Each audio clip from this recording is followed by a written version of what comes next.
So it's the first major rules teaser for the new face of the 10,000. Let's talk Talons of the Emperor with Sisters of Silence and Adeptus Custodes working in unison, with some rather intriguing previews from the new Codex.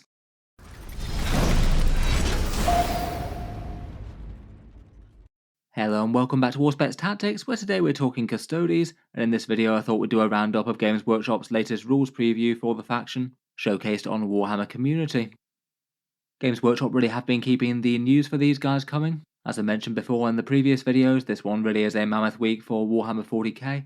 Pre-orders going live on Saturday the 13th of April, so the full release likely on the 27th in stores. I'm sure GW will keep the rules teasers coming over the course of the week. I'll certainly make full reviews of both codexes just as soon as I physically can. For this teaser though, we're focusing on the Custodes, and as we knew from that teased contents page a few days back, we know that they're getting 4 detachments in their codex: the Talons of the Emperor, the Shield Host, the Normaiden Vigil, and the Auric Champions. Just from the names of those alone, it's not really too hard to puzzle out what they were going to be. The Talons of the Emperor one, I correctly predicted that it's going to be Sisters and Custodes working side by side and giving boosts to each other. That's the one that this main teaser is focused on today.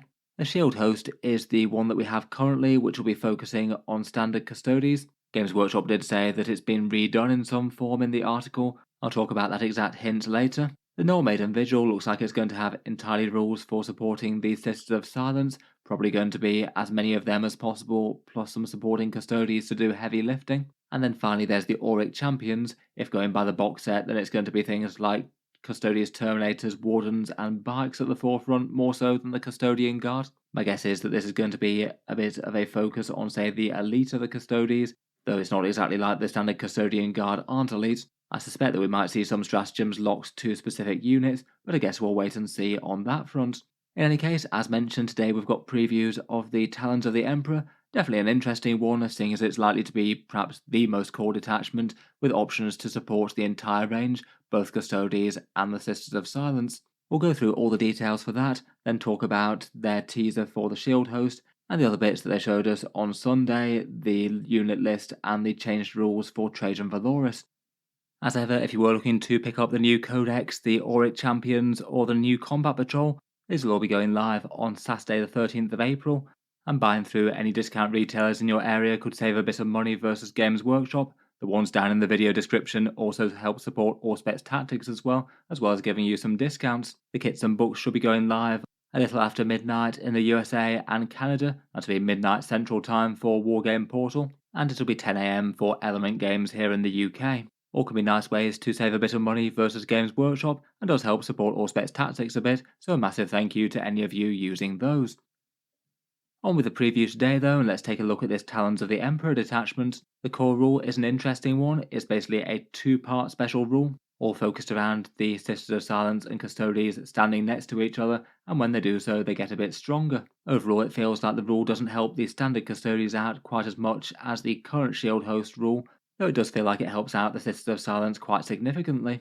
Both parts of the rules trigger when basically the other Talon of the Emperor is within 6 inches of them, so there's a Custodes buff and a Sisters buff, and it does feel like that is already a slightly potential weakness. It means that you would have to have them advancing in lockstep, and as battle is joined and your force no doubt takes casualties, you might well find yourself outside of that aura, or you might find it outside of the aura if you happen to be charging into the enemy, and that can be one way in which your forces can get separated. Just maybe feels a little bit clunky, so the benefits do have to be kind of good, though it will help out with other stratagems and things within the same detachment, it looks like. One option for keeping the Sister synergy going could be to have some rhinos for the Sisters of Silence to move up in. They're a bit more durable and likely to be lower priority for the enemy compared with Custodes. If they retain the relevant keywords, it could be one way to keep the detachment rules going for both parties. The first part of the rule is the thing that the Sisters give to the Custodes, and that's called Null Aegis. Within 6 inches of Sisters of Silence, Adeptus Custodes models get a 5+ feel no pain against psychic attacks and mortal wounds.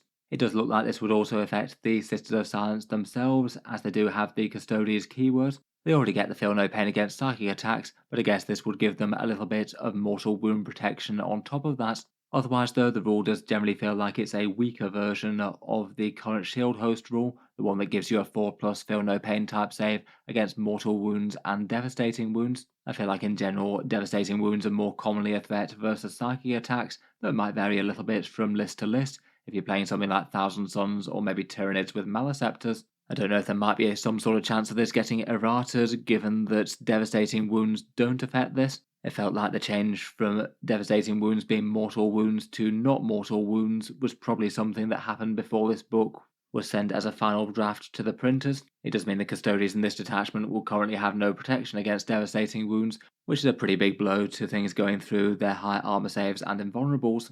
Overall, I'd say it's okay, a little bit better against Psychic, but worse against Devastating, and it's also positioning dependent. I would say that this is probably overall a downgrade versus the core rule of the Shield host.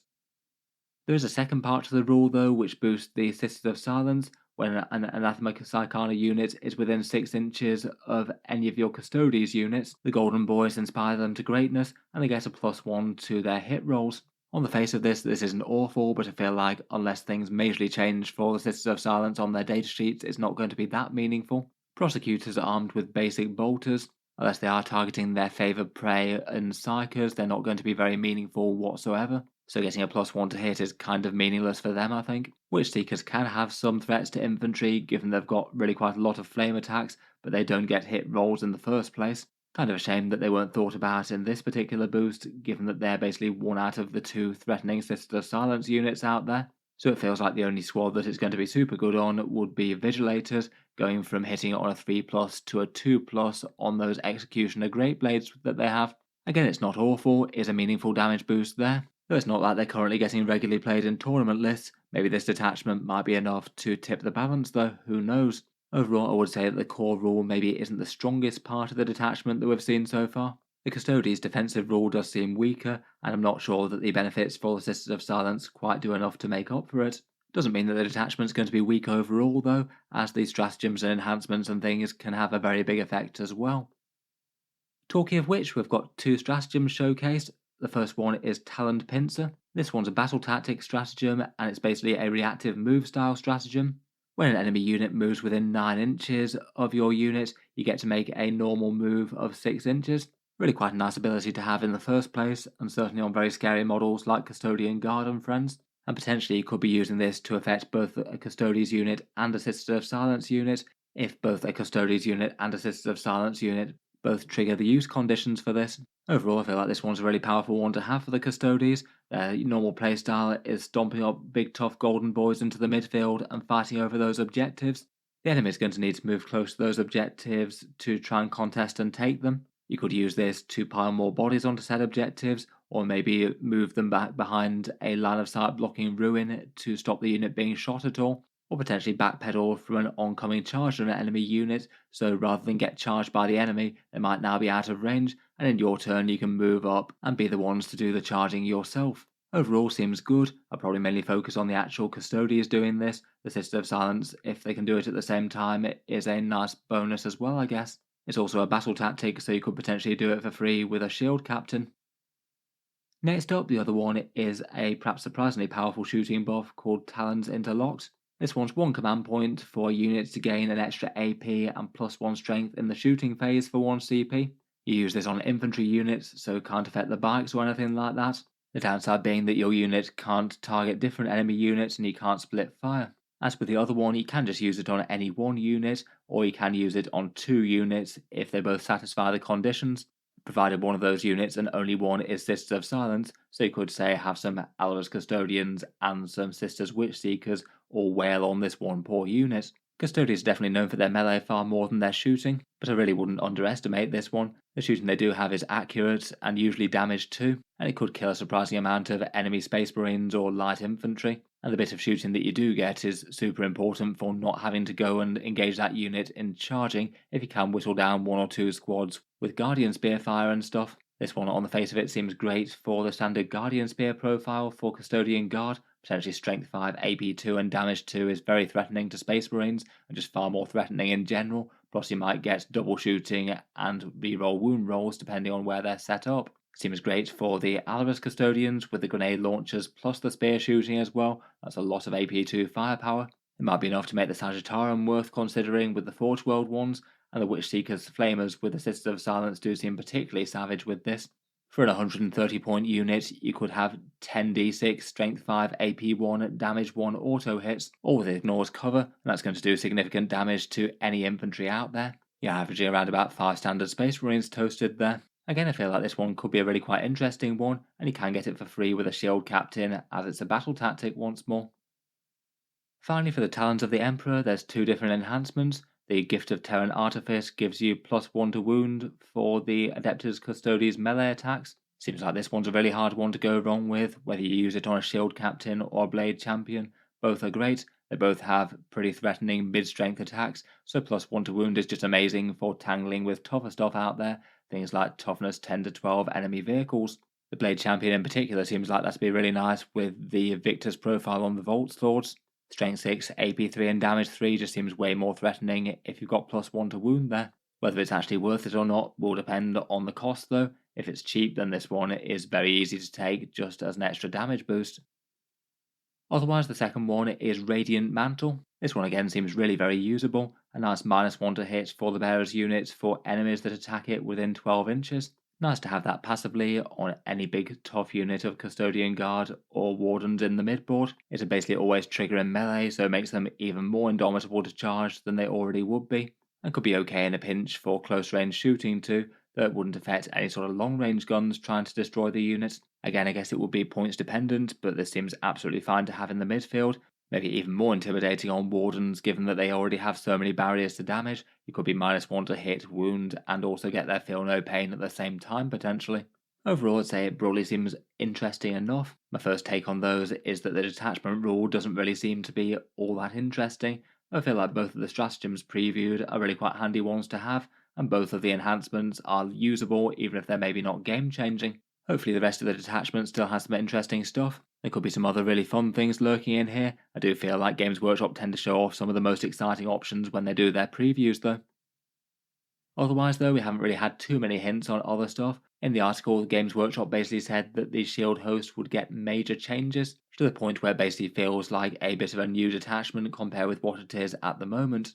I'm not 100% sure if that would necessarily be seen as a positive though. I feel like they kind of had it in an alright place right now. Some really cool powerful tools to make Custodians more mighty, particularly on objectives with things like the Fights First. And while Custodians are doing well in 40k right now, they're not anywhere near as dominant as some of the other armies have been in the game. I feel like by completely rewriting the detachment, there's a good chance that things get made worse rather than better. I guess we'll see what those changes are in due course though.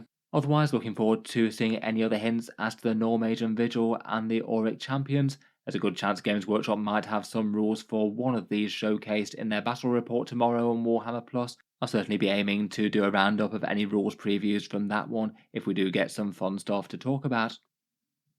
Otherwise, just for completing the other things that we've seen for the Custodians rules so far, we've got the new datasheet for Trajann Valoris. This one confirmed via a data card preview.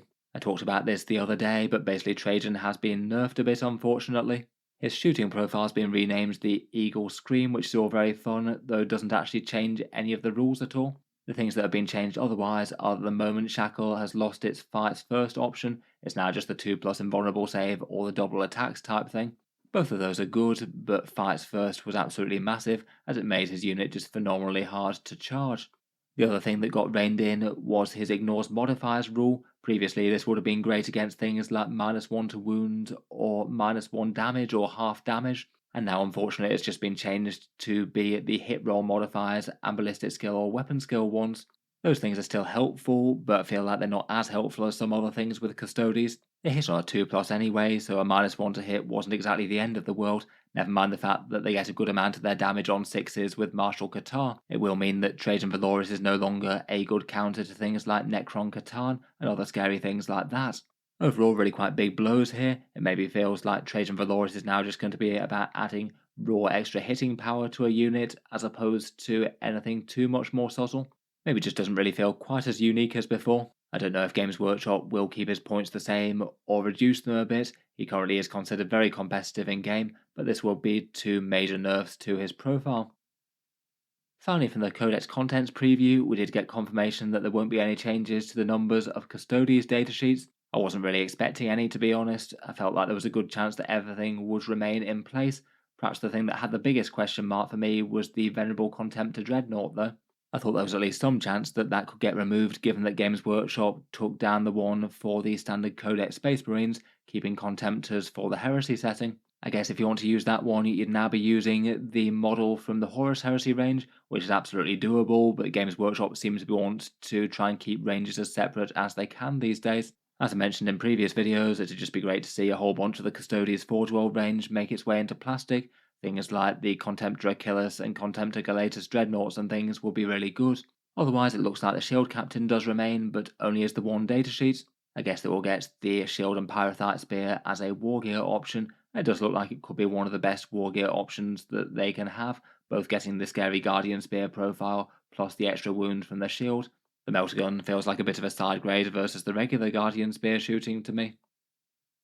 In any case, a few fun things for the Custodes. I maybe wouldn't say this one's maybe quite as overwhelming or interesting compared with the Orcs one that we had Monday.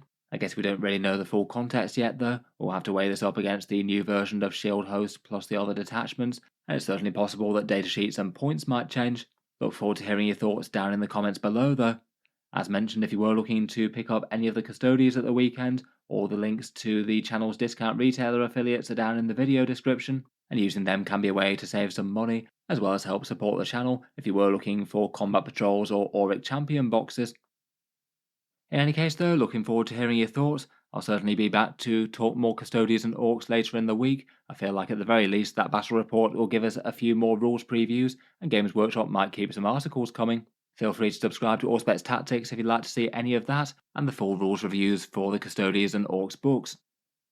Finally, if you have been enjoying all the videos on the channel, I would just like to mention that Auspex Tactics does have a Patreon page as well, and you can find that linked in the video description if you'd like to help support and keep these videos coming.